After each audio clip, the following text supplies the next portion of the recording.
This is not a podcast for comfort. It's a podcast for clarity. In a culture flooded with noise, dangerous narratives, and emotional uncertainty, this space exists to examine what actually matters and what actually works. Here we question power itself, belief systems, and the assumptions most people inherit without inspection. Most people accept instead of dissect. This podcast is about correcting that. Welcome. Bienvenue. Welcome. Marhaban. Bienvenidos to the Magnificent Ones podcast. Most businesses think technology failure looks like a server going down, but the real failure doesn't look technical at all. They look like lost trust, missed payroll, data exposure, frozen operations, customer quietly leaving, and suddenly technology is no longer the support function. It becomes a difference between survival and collapse. Today's conversation is not really about IT. It is about leadership under pressure. It is about decision making when the stakes are invisible. And when it's about why most dangerous risks in modern business are the ones executives don't fully understand. Our guest today brings more than 20 years in IT and over a decade in managed service provider leadership, working directly inside businesses, navigating cybersecurity threats, operational breakdowns, and rapid digital change. He has watched technology evolve from background infrastructure to frontline business risk. He has seen companies grow because of smart decisions, and he has seen others collapse because of overlooked ones. This conversation is about what happens when leadership meets technology, and when accountability meets cyber risk, and when operational discipline becomes the real competitive advantage. This is a conversation about clarity in a world where complexity is growing faster than most organizations can handle. Chris, welcome to the Magnificent Ones. Chris, you have over 20 years in IT. Take us back to the beginning. What originally pulled you into technology, and what did the industry look like compared to what you see today? Well, as far as what got me into the industry, I really just like, troubleshooting things. That's really what got me into the IT world, where no matter if you see the same problem 10 times, it's always a different aspect to it and a different way to kind of approach that problem, depending on who's actually having the problem. So it's really one of those things that I always saw is it's not the same job every single day. So it's one of those things where, you come into work, you don't necessarily know what you're getting into, hour to hour. It just depends on how the technology is working and what kind of issues people are having. So that's what kind of, inspired me to kind of move into that realm.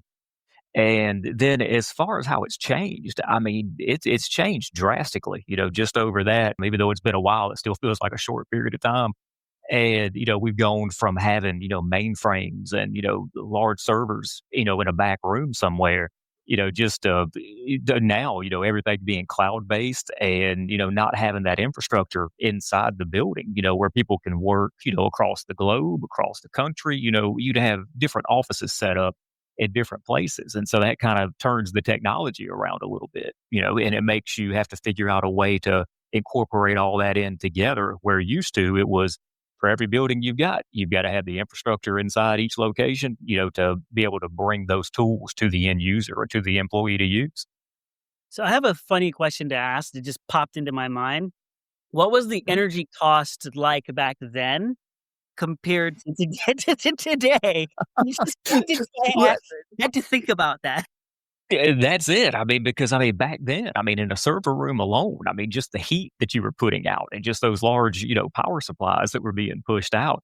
Oh yeah, it was astronomical compared to now. But now you've just taken all the money that you were spending on power and energy back then, and you're just giving that to cloud providers now. So basically, you've just taken the money, and moved it from one area to the other. But then again, it's made everybody more efficient. So, I'd much rather spend that money and be efficient than spend that money and just, pay it to the power company. Absolutely. So if we were, if someone from say 20 years ago in IT walked, in today, what do you think would shock them the most? I think the part that would shock them the most is not being able to put your hands on physical equipment, like you could back then. You still got the workstations. Everybody still got their computer and whatnot, the way their vessel to get out to whatever, the conduit that they need to get out to the data. But there's no physical hardware from a server standpoint to put your hands on. For most people, there's still some out there that have that technology, depending on what type of line of business app that they're using. But for the most part, I think that's what would shock them the most, though, is just, something's broken, where's it at? And then having to, kind of peel that back and go, okay, it still exists. It's just not, it doesn't exist within this brick and mortar. So if you had to choose what has changed more since then, or changed the most, would you say that the technology has changed the most, or the responsibilities tied to it? Well, I think I could see that in both ways because the technology has changed just from the standpoint, like I was mentioning, it as far as where's that data located? Where's that data housed?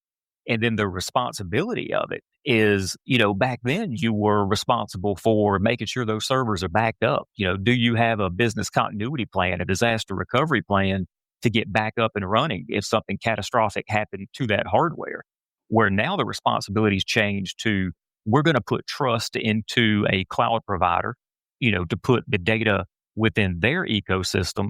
And then you're responsible to make sure that that data is protected within their ecosystem, and to make sure that all the boxes are checked from a compliance standpoint. So really the responsibilities have changed and the technology's changed basically kind of at the same aspect and at the same speed. And I think that's very fascinating. There was a time where when people thought of IT, it was, fixing the printer, resetting the password, keeping the systems running. And today, technologies, the decisions that we make, they're, revenue based. It's understanding also who you're working with and the culture that they have within their business as, as a person in MSP. So my question to you is, when did you personally realize that IT had shifted from support to strategic leadership? I would say probably in the past 10 to 15 years, it was gradually getting to that level. But there was a big shift. I would say around 10 years ago is what it kind of feels like. And I'm sure everybody in the industry would probably have a different, year or a different time frame that they kind of felt it. But that's really when I started to notice it was when, yes, you still needed people and your boots on the ground as far as fixing the problems, fixing slow computers, replacing hard drives, those sorts of things that are, still being done now. But then it kind of flipped where things went more, just over the web, which has been obviously growing for a long period of time. But that being able to set up remote offices and not have to have connectivity back to the home office, where that's where you really have to put that planning hat on, and figure out a way to secure those offices, to make sure that, that the wrong people aren't getting into whatever you've got there as far as workstations, but just making sure that those locations have the infrastructure and the internet and whatever they need to be able to contact the data, wherever it is to be able to grab all of that. Now, do you think that most leaders underestimate this shift? And where do you think they misunderstanding show up most? Because I have a personal question that I would like to ask after that. Well, as far as that, I think the biggest thing that people miss nowadays is they've kind of grasped the idea that they really need an IT partner or an IT specialist or, professional on their staff in order to just make sure that they have the tools in their employees' hands to be able to move the business forward, in the direction that they want to go. Because everything is pretty much, dependent on technology now. But where a lot of people miss the boat is also planning for those cybersecurity risks, just those bad actors that are out there that are just, wreaking havoc. I mean, everybody hears, about these large companies, that may your data may or may not have been viewed in a potential cyber event that they had. And I think a lot of people, especially in the SMB world, the small to medium business world, is that they think that they're too small to wind up on the radar, of one of these bad actors where, nobody's too small. It's a multi-billion-dollar business of just these hackers and these bad actors across the world that are just trying to find anything that's not secured to the way that it should be. They're always going to take the path of least resistance, and the smaller businesses are usually the ones that's going to have the least resistance because either they don't have the expertise in house or they haven't reached out, to a partner and leaned on them to help them get as secure as they need to be. And so I think they kind of missed the boat on that because they look at it, like I said, as far as not thinking that they're thinking that they're too small to wind up on a radar, but they may be too small to wind up on the news, to let the whole world know about it. But if something were to happen, that could be the difference between I'm opening or I'm not opening tomorrow. It could be a $1 million mistake that happened, or it could be a smaller amount. But still, even depending on the dollar amount, even if you're a small business and you're in a small community and you've got the geographical region that you're doing business in, you still take on that reputational risk at that point because then people are looking at you, and going, "Is my data secure?" If you're a company that has any type of personal information for that person, so there's a little bit of reputation risk and monetary risk that could go into play. And then, depending on what type of business you are, there's compliance risks and different agencies, that you have to be accountable to as well. So yeah, I think just not taking cybersecurity as serious as they need to is where most, especially small businesses, miss the boat. Recently, I have a friend that works in IT and they work for a larger organization, and yeah, and he works remotely as well. One of the issues that he was having was the entity that he was dealing with, they were opting for convenience versus security. And the same thing that you were talking about, the cybersecurity risk, the multi-billion dollar operation going on, and yet even though these people are stakeholders and they're board of directors, they still sometimes opt for convenience over security. Now, in your field, have you encountered similar situations where you may have seen that there's a risk potential, but the group wants to focus on maybe convenience because it's not a monetary issue. It's just they just don't want to do it because it's not convenient. Right. Yeah, we see that all the time. I mean, it's something as small as multi-factor authentication, where you log into something and you get a text message or you use an authenticator app and you have to put a code in. There's a lot of people who just don't even want to enable that just from the standpoint of, yes, it's going to take you, a few seconds longer to log into this website or access this program. But anytime that you make something more secure, it's always going to be less convenient for you, right? I mean, and you could even kind of boil that down to something as simplistic as even your front door to your house. If you wanted to make it real convenient to walk in, just don't put a lock on the door, But then you're not as secure as what you could be. So I think if you look at it from that standpoint, that and at the end of the day, I mean, multi-factor authentication, passwords, password complexity, etc. It's no different than having a lock on your front door. It's going to secure you in a way. Is it going to slow you down? Yes. But there's a lot of people, like you said, I mean, there's people out there that just want a one letter password. I mean, that's still things in the industry that we're still fighting. No password complexity whatsoever.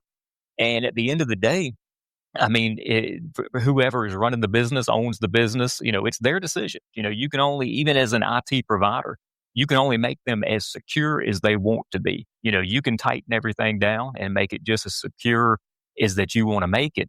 But at the end of the day, they're the ones doing business within it. So it's their decision. We're just there to kind of advise and, we have the tools in place, the expertise and the ways to make it happen. But if you don't get buy-in at the ownership level or the leadership team level of the company that you're working for, then none of that matters. I think, that's where the matter of consequences, like some people have to learn financially or perhaps take the reputational risk in order to learn about security and the importance of it. And sometimes it may be experienced because it hasn't happened to them yet. They think it will never happen. So, Right. have you worked with any organization navigating, real operational pressure? Without naming any names, can you share a scenario where poor technology decisions created a serious business risk? Yeah, I've worked with a company, and it was one of those scenarios where during a quarterly business review, which where you're sitting down with them on a quarterly basis, which is kind of where to kind of build upon that, where a true managed service provider at the end of the day is doing more, than just doing your break fix, just things that are breaking. So we also do what's called a quarterly business review or a technical business review, on some type of cadence where as a partner to that company, we've got a seat at their leadership table from a technology standpoint to kind of help guide the company or at least advise on do's and don'ts. These are things that you should do based on best practice. These are different types of equipment that you may have that's, getting a little age on it that you may need to start, budgeting for in the next year, 6 months, et cetera. And so, yeah, there's been times of a particular company, we've sat down with them and told them, we need to put these security protocols in place, so your email is protected, so there's no man in the middle attack or there's no one, having access to your email that's circumventing emails that you think are going out to someone and they're getting in there and sending emails on your behalf to kind of manipulate wiring instructions or ACH information for payments or, what have you. And there has been a scenario where, we've explained all of those risks and they just didn't want it, not necessarily from a financial standpoint, like you mentioned, but just from that just ease of use standpoint. I don't want to do this extra thing because it's going to slow my employees down. And then, fast forward, a few years later, it was a huge, multi-million dollar mistake because payments, for different type of accounts were moved around. And that particular company didn't have any type of cyber security insurance. And so without that, they're just left holding the bag. It's their responsibility to notify all their clients. It's their responsibility to basically just eat all of that money that went out. There was no insurance company to fall back on. So what that does though, it makes this company obviously, and luckily they were able to bounce back from it, and build from it. But then the mistake they made was a whole lot more expensive, not just from the amount of money that they lost during the cyber attack or the cyber event, but it was then having to go backwards and start putting all these security protocols in place when if they would have just done it in the beginning, you wouldn't had to have paid for a forensic IT company to come in and go, where did this actually come from? Those forensic IT companies and those forensic accountants don't come with a cheap price tag.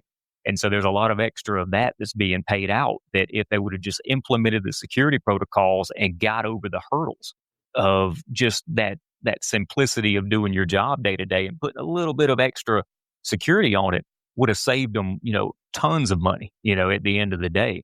And so and that's not just the only one. There's a lot of companies, that just have to learn it the hard way, and so it happens, but yeah, it's always nice when they're able to bounce back and come back from it, but they always go after the fact. They go with a much stronger security mindset though, which is good. It sets them up for success. It sets them up for, just to be better. And then it's better for their clients as well. Their clients' data is protected. They're protected. And then they're able to actually get cybersecurity insurance because this day and time, we assist our clients with filling out the questionnaires just to be able to get that insurance in place. And just the number of boxes that have to be checked and the number of protocols that have to be in place for these underwriters to actually write your policy for cybersecurity insurance.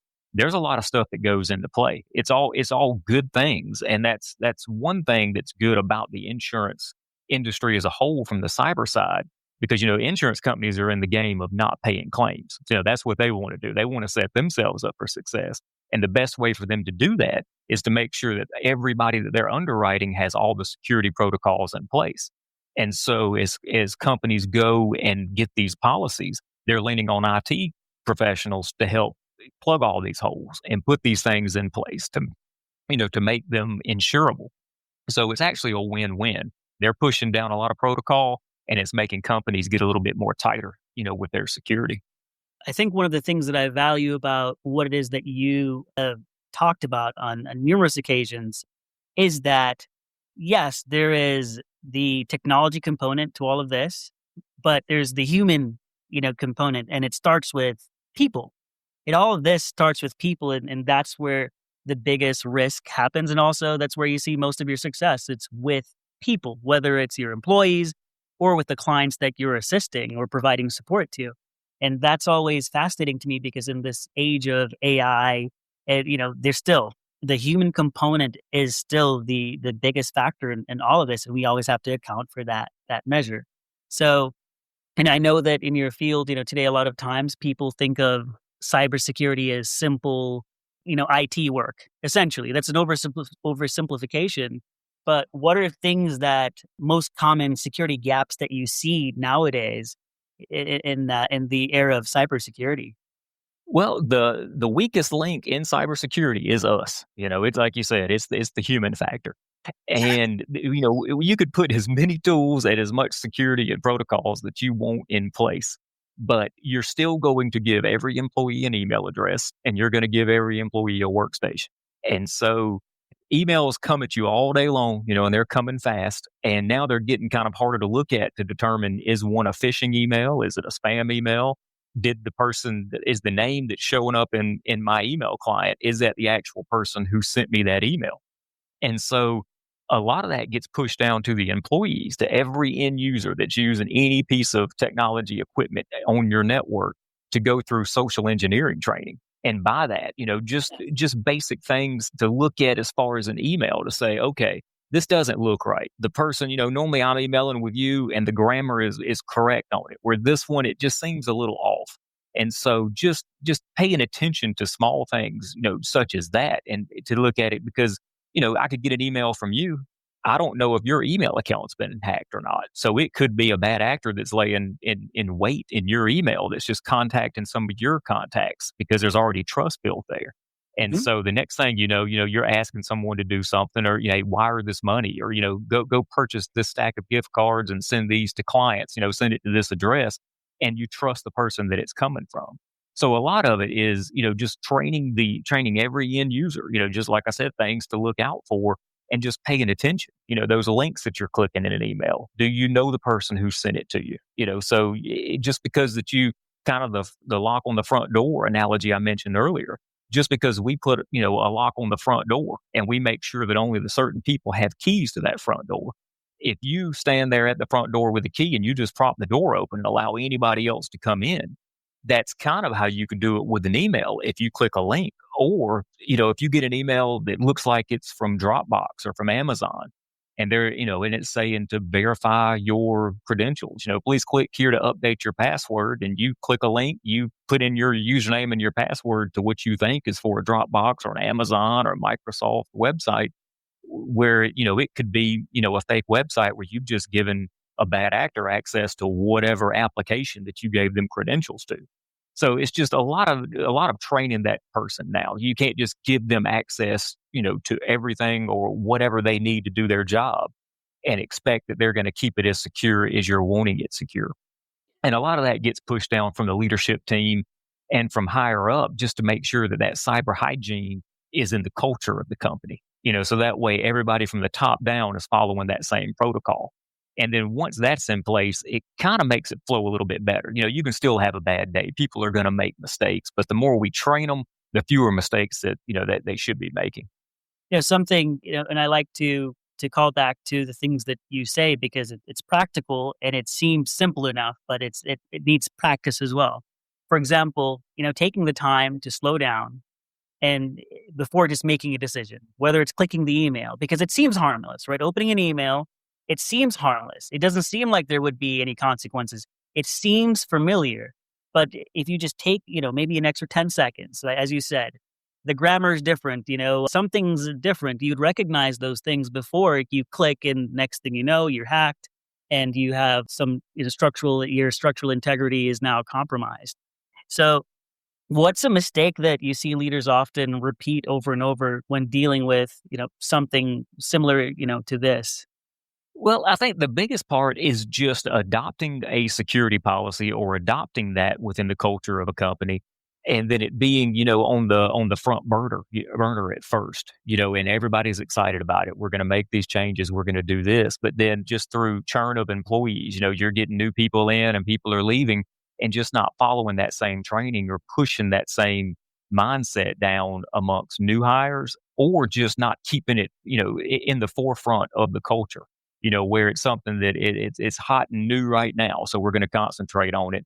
But then you kind of just go through it over a period of time and you say, okay, everything's going fine now. And you start kind of peeling away from that, just because, life gets in the way, or, a new business strategy comes up, a new direction for the business. And then the security and the technology from that standpoint kind of takes a back seat.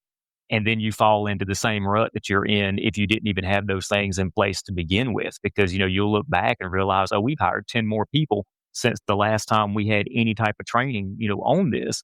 And so then you're in the same place that you were in before you had anything implemented. So I think the hardest part is just, or not the hardest part, but the part a lot of people miss is just keeping it going. It's just one of those things that's easy to fall through the cracks if it's not top of mind.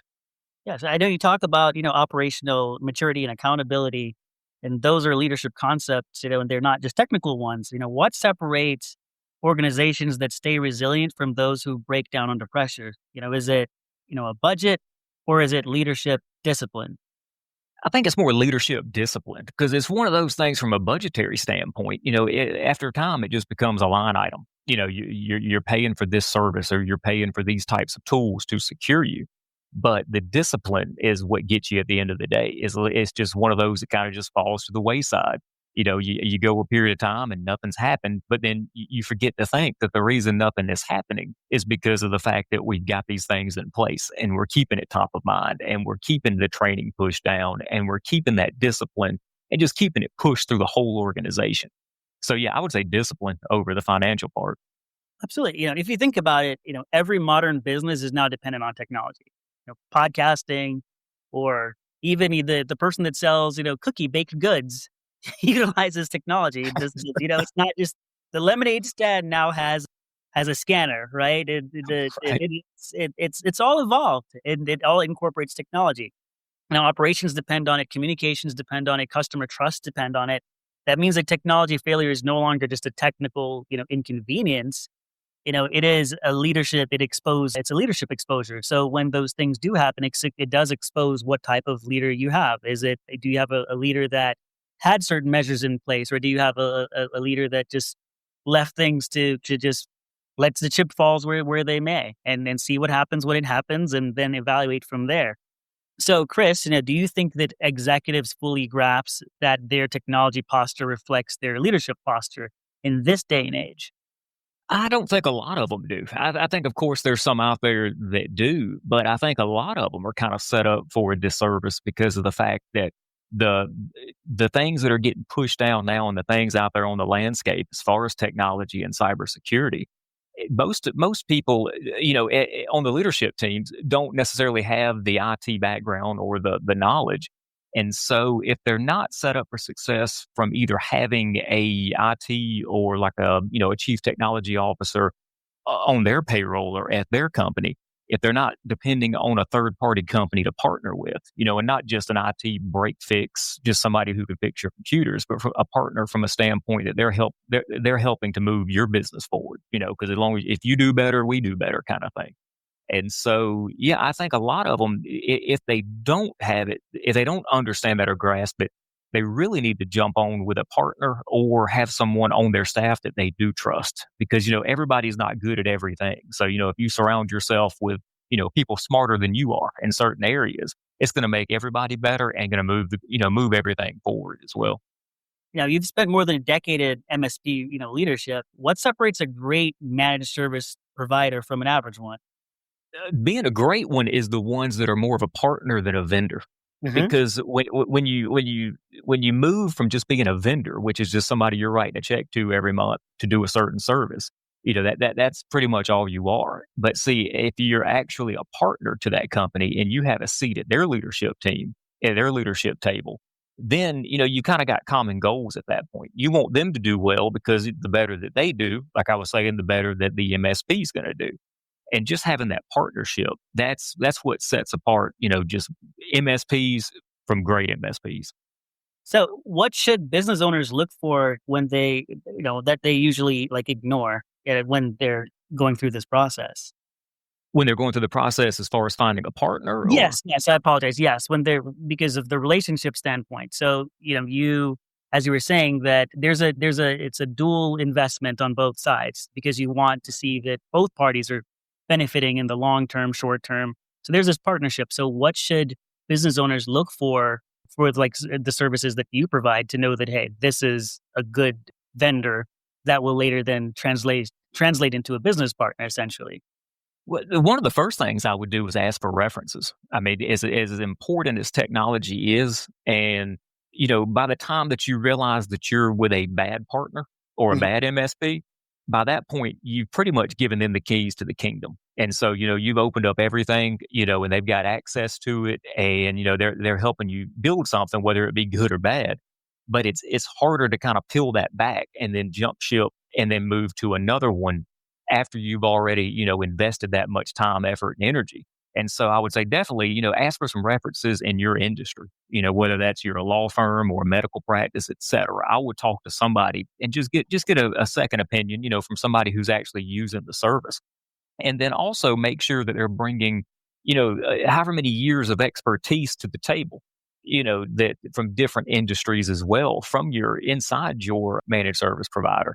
Just making sure that you're going to be getting somebody who is a strategic thinker who can help move your business forward and not someone who can just, hook up your computer, even though both of those are extremely important and you want somebody who can provide both of those services to you.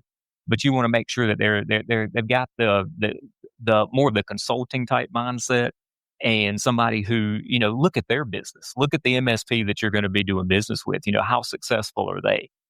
Because if they're running their business well, then they're going to be able to guide you into helping you run your business well from a standpoint of technology. Yeah, I think that a lot of time the technology itself gets blamed. So, and because it's easy to do blame the technology, right? Right. But, many of these incidents, they start with human behavior and the decisions that we make and in action as well. So how important is it that employee training, is to preventing these, cyber, incidents from occurring? It's one of the most important things. I mean, because like I was saying, if you implement every tool, every security tool that you can imagine to put on every workstation and put every type of security on your network, if the end user doesn't understand the goal and understand what they need to do as that just one piece of that puzzle, then the whole thing's going to fall apart. And so that's one thing that, going back to your previous question, a good managed service provider, they're going to bring that training to the table. They're going to have at least some type of program, whether it's something they've created or a third party product that they've kind of, vetted and looked at, and they may be even using it themselves, that can push out regular training to every employee. And then whoever the point of contact is at that company, whether it's the business manager, whether it's the owner, they can get monthly or quarterly reports to show which employees have actually gone through that training. So that and who's actually passing, the few questions at the end of it to make sure they paid attention to it. And then if you've got the same employees that just aren't hitting the mark as far as the training, whether they're not completing it or whether they're just kind of struggling a little bit with some of the material, then they can go back and kind of do some one-on-ones with that, whether that's engage your managed service provider to kind of work with that person one-on-one, or just have them go back through the material again, just to get a refresher on it to kind of help make sure that they understand, the severity of not following these protocols.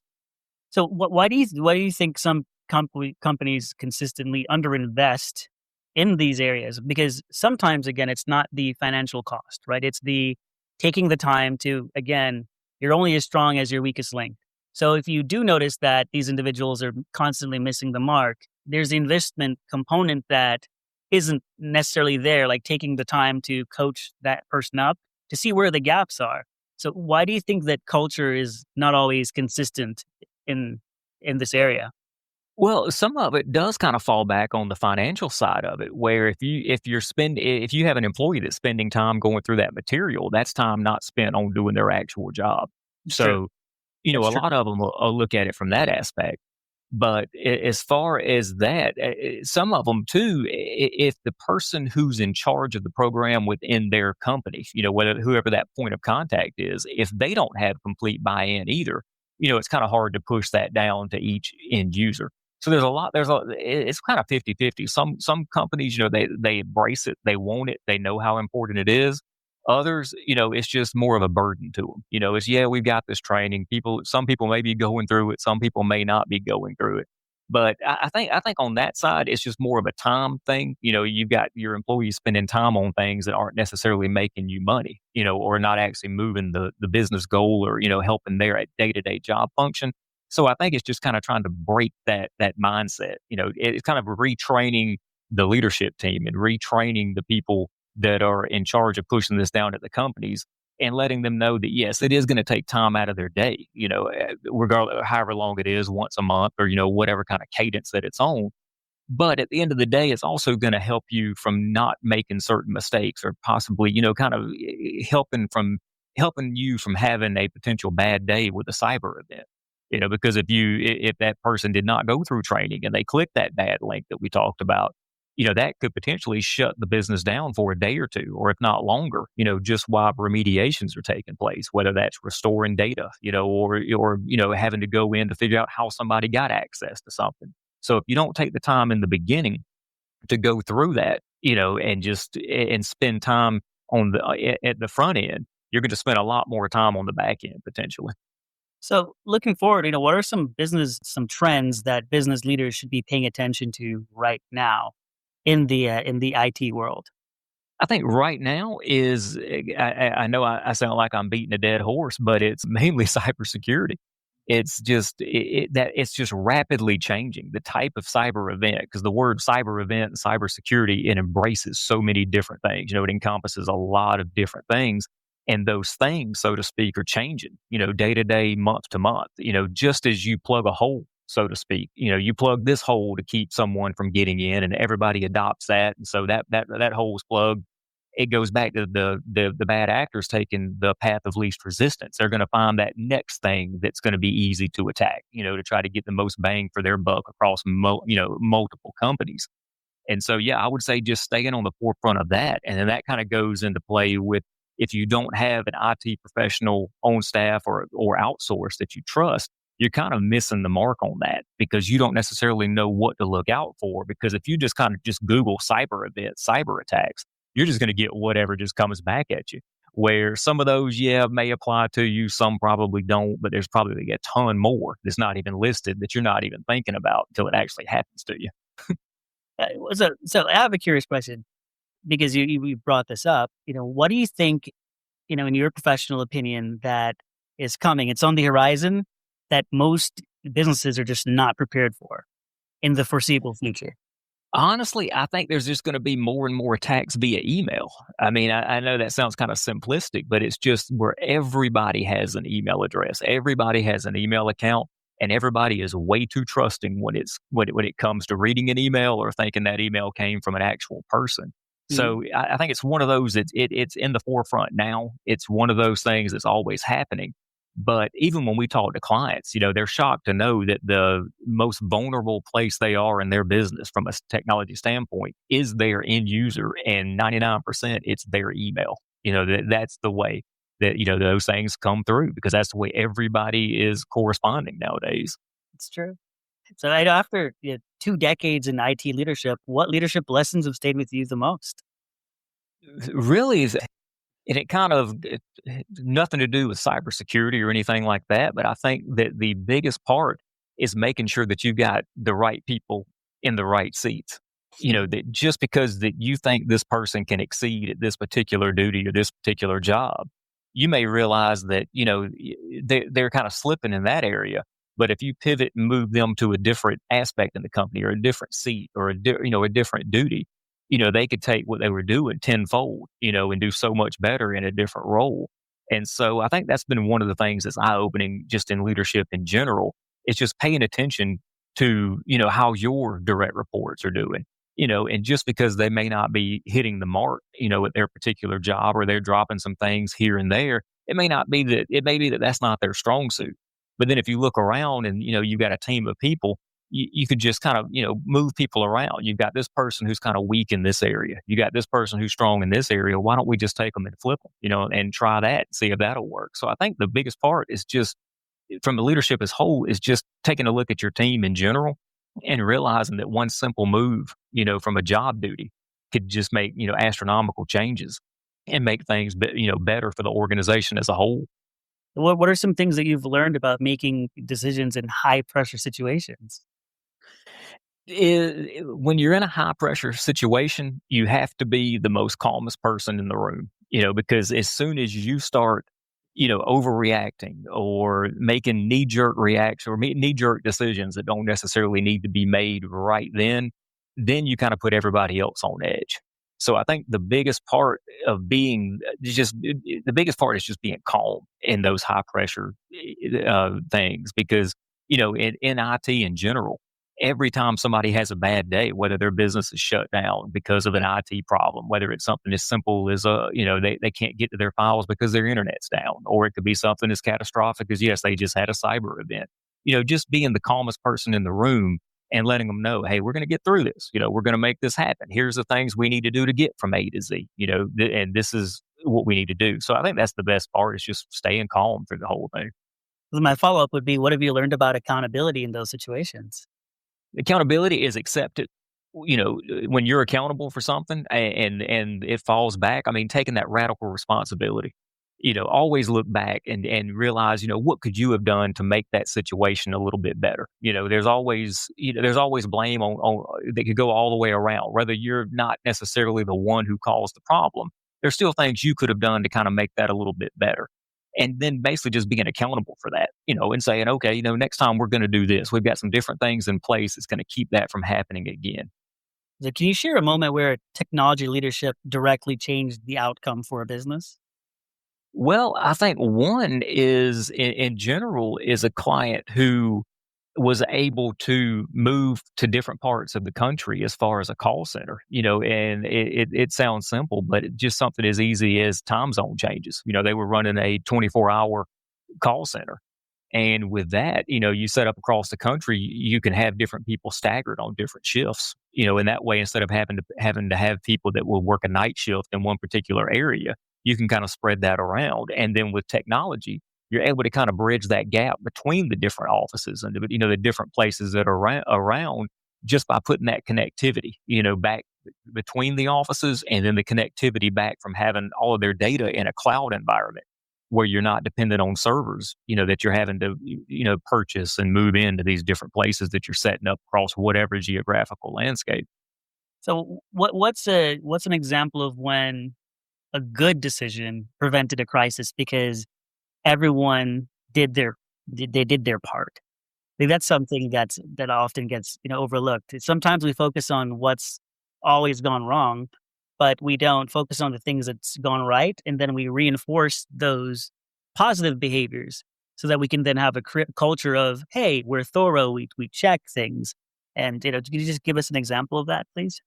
Yeah, we've had quite a few companies that actually fit this build, but I mean, one in particular, they got every bit of the security tools, the security protocols, everything that we had recommended. They put everything in place. They sent their employees through training. Everybody was up to speed on everything.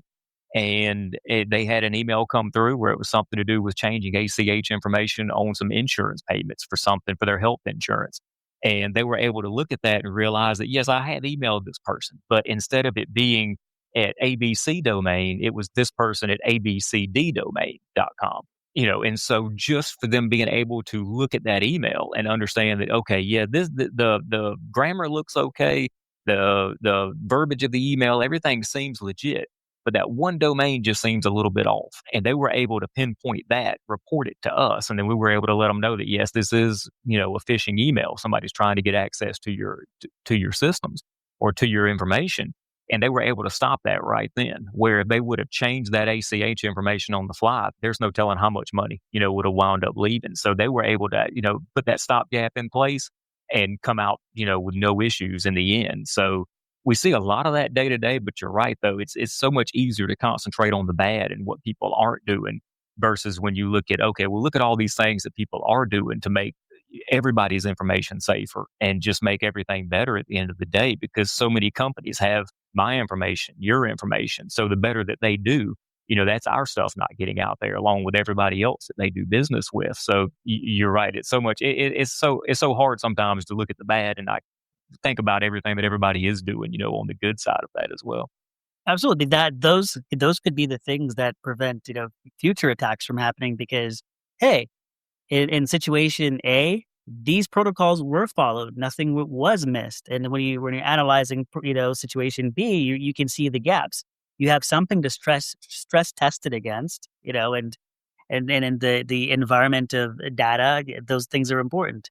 So My question to you, and this will be my final one, is if a business leader is listening today and could make one change tomorrow to reduce risk and improve stability, what would you tell them first?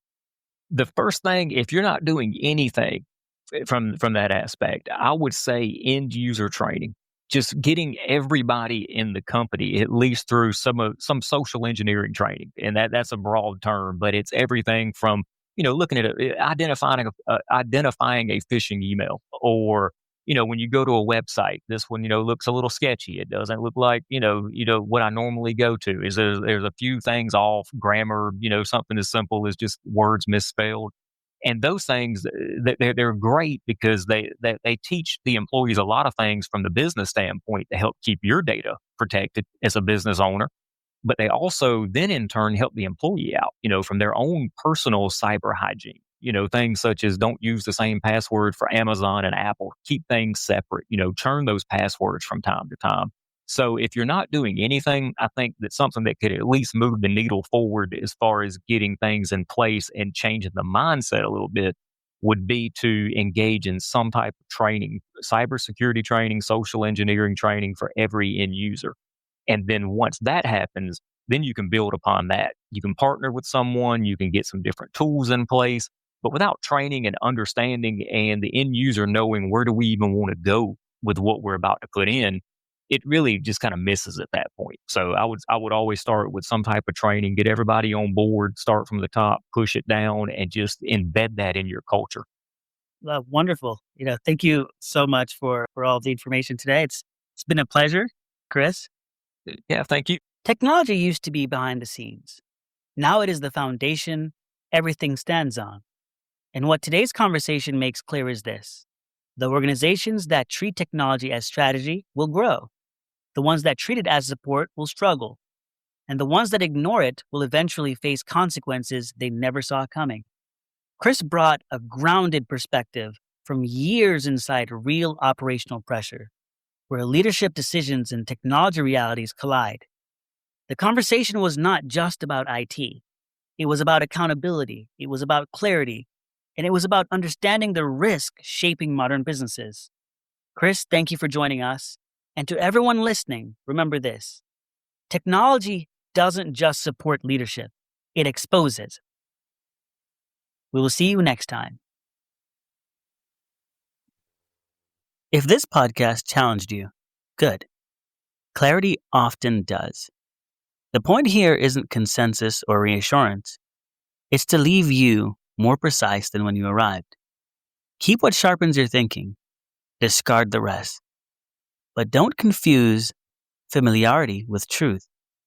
If this conversation mattered, follow the podcast and share it selectively with people who value depth and not noise. Until next time, stay disciplined with your thinking, selective with your attention, and honest about what you're really optimizing for.